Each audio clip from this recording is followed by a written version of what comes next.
Elden Ring was a bit of a phenomenon. It snagged most anticipated game back-to-back in the 2 years leading up to its release, winning over heavy hitters like Starfield and Tears of the Kingdom. People obsessed over minute details in every trailer and piece of promotional artwork that was released. We collectively set up a line of pure uncut hype and blasted it directly into our bloodstreams like we were in the bathroom at a Drake concert. When it was finally released, Elden Ring went gangbusters. It conquered the highly anticipated follow-up to 2018's God of War, and to this day still holds an impressive 96 rating on Metacritic. All of this despite the fact the game is infuriating. The story is told through cryptic conversations with NPCs you might never meet because you didn't use the snapping emote at the right tree. Enemies can and will bully you so unforgivingly that the game should provide prescriptions for blood pressure medication, fall damage is seemingly decided by a higher power, and taking deaths during awkward platforming sections will have you throwing your console from the roof of your house. All of this while NPCs have the nerve to call you maidenless, and when you finally do get a hug from a nice lady, she gives you a hug-induced STI. I love this game. From Software has always landed at this weird intersection of great game design and generally inaccessible gameplay. In fact, Sony refused to publish their first game, Demon's Souls, outside of Japan because they thought gamers would hate it. Sony's president of Worldwide Studios, Shuei Yoshida, spent 2 hours playing the final product and found himself still stuck at the beginning of the game. He said, "This is crap. This is an unbelievably bad game." Had Atlus and Namco not published Demon's Souls for the American and European markets respectively, we may have missed out on an entire genre of games. Which leads us to Elden Ring. Studio director Hidetaka Miyazaki wanted to create an open-world game as a mechanical evolution of their previous Dark Souls series. They approached author George R.R. Martin, who was busy not writing The Winds of Winter, and he agreed to help with world building. They hoped it would provide a more accessible narrative, which, I guess it did, in the same way that pizza from an Italian restaurant is an improvement over pizza from a vending machine. Either way, when you're drunk, pizza is pizza. I played a ton of Elden Ring when it first came out. I was a caster boy, stumbling around the world smacking things with my magic sword, occasionally making progress and dying a medium amount of times. I made it pretty far into the game, almost completing the consecrated snowfield before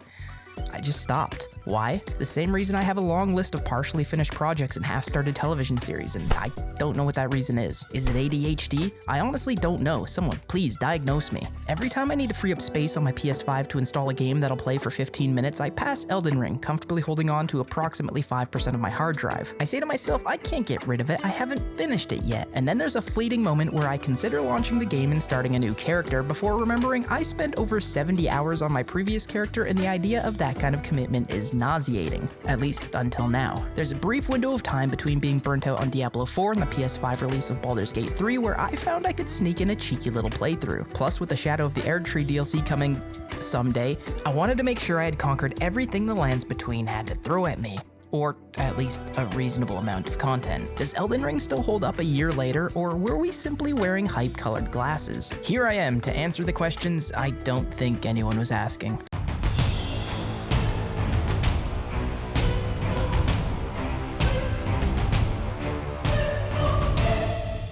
So here I am again, the lands between, a world packed with secrets to discover and many, many violent ways to die. I'm in search of the Elden Ring, I think. I'll be honest, I didn't really follow the story. Sorry, Georgie. But like most FromSoft games, there's a handful of people that hunt down the exhaustingly absurd pile of lore, and the rest of us casuals can just watch the recap on YouTube. This time around, I decided to ditch the magic for something bigger and stabbier. As fun as slinging a boulder into the face of a gargoyle is, there's something especially satisfying about slamming a heap of raw iron into the skull of a monster until it evaporates into runes. I wasn't sure if I wanted to commit to a comically large anime protagonist sword or something with a little more subtlety, so I went with a quality build to figure out what I liked best. It ended up with me using the Bloodhound's Fang for a very, very long time. After many hours, some embarrassing deaths, and a lot of new discoveries, I've got some thoughts on the game.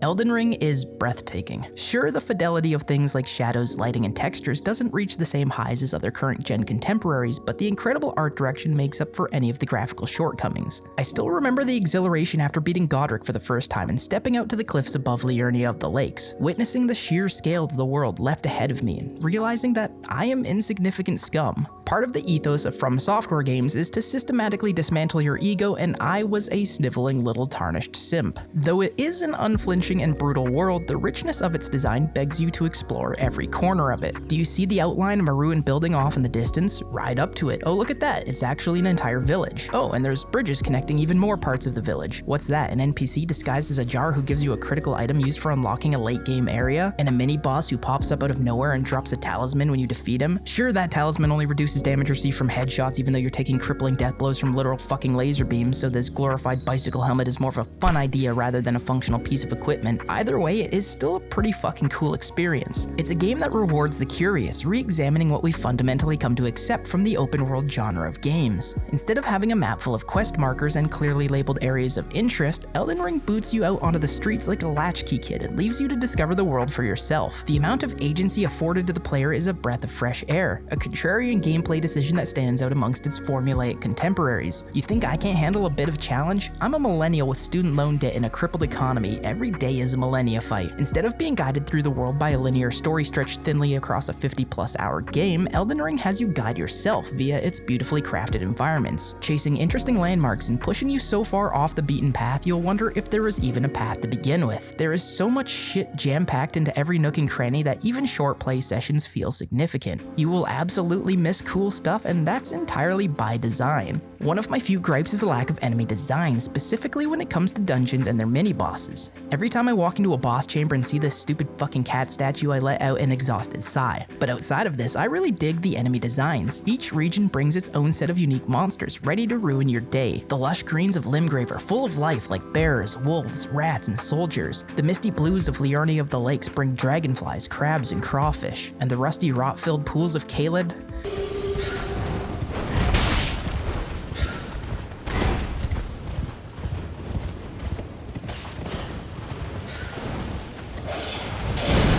You know what? Forget Caelid.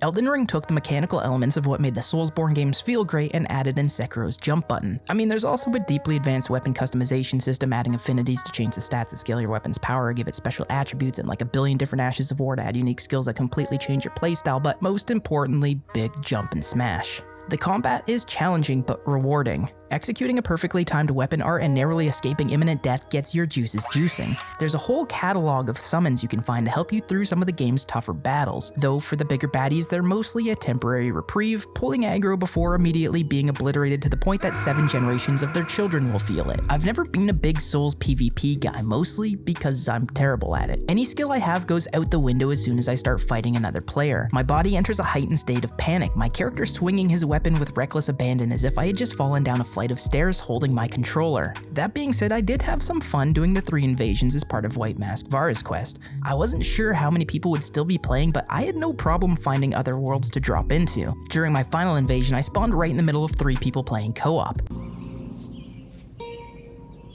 What the fuck? Despite being certain I was about to get the beatdown of the century, I managed to take them all out, and you know what? It felt good. Exploration feels incredible thanks to the seamless world design. Torrent provides you with some much needed exploration mechanics, namely speed and double jumping, as well as some important, if not somewhat awkward, mounted combat for the game's many field bosses. The world is as tall as it is long, and while the game's platforming sections remain divisive, the lack of guardrails makes it feel like there's no limit to where you can go. Sometimes, plummeting down to a tiny piece of ledge will open up a path to new loot. Legacy dungeons split up the open world into more Souls-like areas, tighter, more intimate sections where progress is marked by reaching the next site of grace or opening a shortcut. These areas are epic in scale, but lose a bit of their magic on subsequent playthroughs. Coming back after playing other action RPGs, I truly appreciate how deliberate the combat is. While God of War Ragnarok was fun because combat was fast-paced, chaining combos to mow through groups of enemies, each encounter in Elden Ring needs to be approached carefully or else, you know.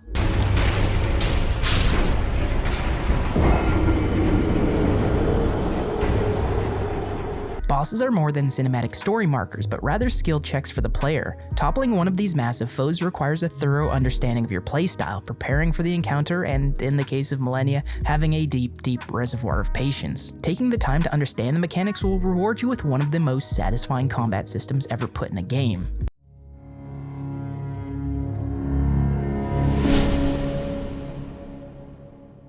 It's not like Elden Ring is without its flaws, it's a punishing game. Mistakes are often penalized with death. Bosses are generally unforgiving. During my first playthrough, General Radahn could have built a log cabin with the number of corpses he turned me into. This style of gameplay is not for everyone, and that's totally okay. There is also an overwhelming amount of stuff, and a lot of it is situational, if not downright useless. The idea of having cookbooks hidden throughout the world to unlock crafting recipes is really cool, but outside of some grease, arrows, and status clearing items, I almost never found myself doing any crafting. Now that's more of my personal playstyle versus a shortcoming of the game, but it is entirely possible to go through the game without realizing there's even a crafting system. While I enjoy From Software's esoteric game design principles, this is also definitely not for everyone. An unguided narrative and a focus on freeform exploration is a really refreshing take on the formula, but some people might prefer a more traditional story structure. Sometimes you want to take the cookie-cutter genre flick over the weird A24 movie with an ambiguous ending. I wasn't sure what to expect coming back to Elden Ring after over a year since last playing, but I had an absolute blast. Some of the magic was lost on having already experienced things like legacy dungeons and boss encounters, but exploring the world was just as exhilarating as the first time through.